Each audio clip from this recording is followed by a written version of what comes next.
लिपिक हा 10वी पास त्या ठिकाणी फक्त त्याचा निकष होता आणि म्हणून आताच्या घडीला आपण तो ग्रॅज्युएट आणि त्याच्यासोबतच संगणक टायपिस्ट त्या ठिकाणी तो अपेक्षित आहे। अध्यक्ष महोदय, ग्रंथपाल यापूर्वीच्या काळामध्ये फक्त 10वी पास आणि त्याचा सर्टिफिकेटचा कोर्स, त्याला ग्रंथपाल नियुक्ती केलं जायचं। आताच्या घडीला बॅचलर ऑफ लायब्ररी ग्रंथालय ही पदवी त्या ठिकाणी अपेक्षित आहे।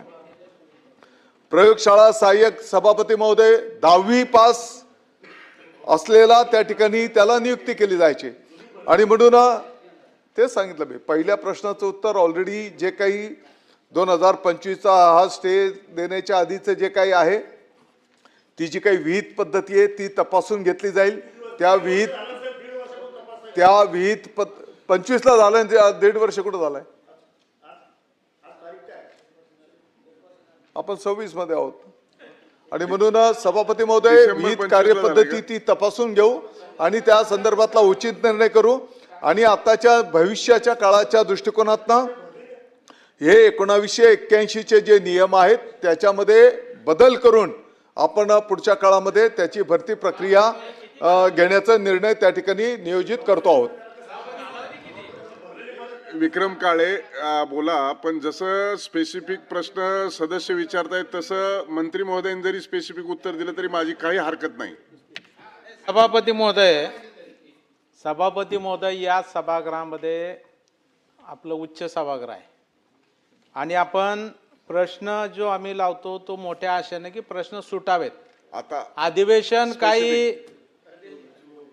गळमटळम करणं, काही वेळ घालवण्यासाठी नाही सभापती महोदय। आपण सुद्धा आता रात्रीचे 8:34 झालेत, आपण सुद्धा तब्येत चांगली नसली तरी आमच्या हितासाठी बसता खुर्चीवरती, याची जाणीव आम्हाला आहे। पण सभापती महोदय जर मंत्री महोदयाकडून अशी उत्तर येत असतील की बघू करू पुन्हा सोडू दादा, तर आपलं नाव दादा आहे कंसामध्ये आणि उत्तर तसं अपेक्षित आहे। आता भरती कोणती आहे सभापती महोदय? शिक्षकेतर कर्मचारी म्हणजे घंटी वाजवणारा सेवक, कारकून म्हणजे लिपिक, ही भरती असताना ह्या भरतीला काय क्वालिफिकेशन तपासताय तुम्ही? आणि ही भरती आताची नाही, भरतीची परवानगी असताना झालेली भरती आहे। सतीश चव्हाण प्रश्न काय विचारतायत की भरतीला परवानगी होती तेव्हा झालेल्या भरतीला आपल्या शिक्षण अधिकारी मान्यता दिली, मान्यता दिल्यावर पुढची प्रक्रिया काय? त्याला शालार्थ ID देऊन त्याचं वेतन सुरू करणं। ते आज उपाशीपुढे काम करतायत ना मंत्री महोदय। आपण मला ते बरं 1981ला जी पात्रता होती आज बदलली, आज नवीन युग आलं, यायचं युग आलं म्हणून आम्ही सुद्धा लिपिक घेताना आम्ही BCom वालेच घेतो, ज्याला कम्प्युटर कोर्स झाला त्यालाच घेतो सभापती महोदय। हे वस्तुस्थिती दादांना पण माहित आहे, ठीक आहे। ते सुधारायला इतका वेळ का गेला एवढ्या वेळ हे सुधारण्यासाठी? झालं का आज तरी? प्रश्न लागून 1 महिन्यापूर्वी प्रश्न दिलाय, मग अजून तुमच्यात हे पात्रता सुधारल्याच नाहीत का सभापती महोदय? ठीक आहे, ते सुधारायचे तेव्हा सुधारा, पण भरती चालू असताना दिलेल्या मान्यता त्याला शालार्थ ID देऊन त्याचं वेतन कधी सुरू करणार याचं उत्तर आपल्याकडून उद्यापर्यंत हा शासन निर्णय केला जाईल असं उत्तर पाहिजे। बघू करू ठेवू तपासू याच्यासाठी प्रश्न घेतो का सभापती महोदय आम्ही? मंत्री महोदय काय अपेक्षा सभापती मध्ये, काय अपेक्षा करायची तुम्ही तर सांगा। तुम्ही अगोदर कसं कळत ते काय उत्तर द्या? मग उत्तर दिलंच ना, आता आज उत्तर दिलंय, गेल्या 3 दिवसापूर्वी हेच उत्तर दिलंय।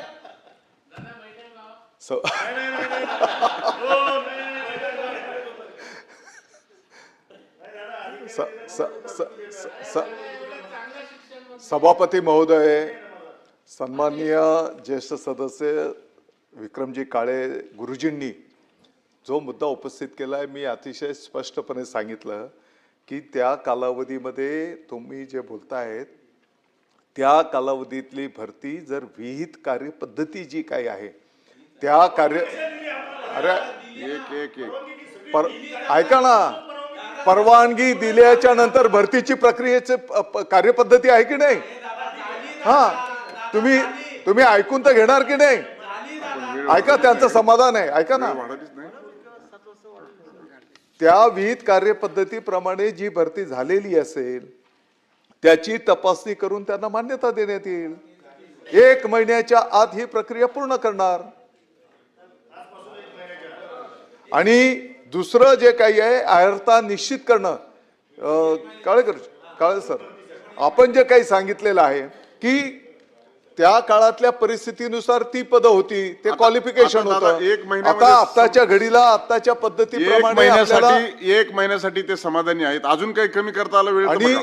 आणि म्हणजे आपल्याला पुढच्या लक्षवेधीकडे जाता येईल. आणि दुसरा जो काही आहे तो 2 महिन्याच्या कालावधीमध्ये आरतीच्या संदर्भातला निर्णय करू, त्याची कार्यपद्धती जी त्याप्रमाणे पुढे जाऊ. लक्षवेधी क्रमांक 4. आता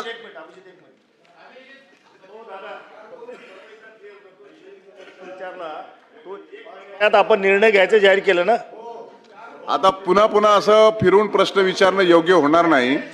माननीय मंत्री महोदयांनी आपल्या लक्षवेधीच्या अनुषंगाने आपल्या प्रश्नाला थेट उत्तर दिलंय, टाइम बॉन्ड मध्ये दिलेलं आहे. त्याच्यामुळं आता परत मला वाटतं तर सगळं पटलावर आहे सतीश चव्हाण, आपण समाधानी झालं पाहिजे. दादा बसा, आपण बसा.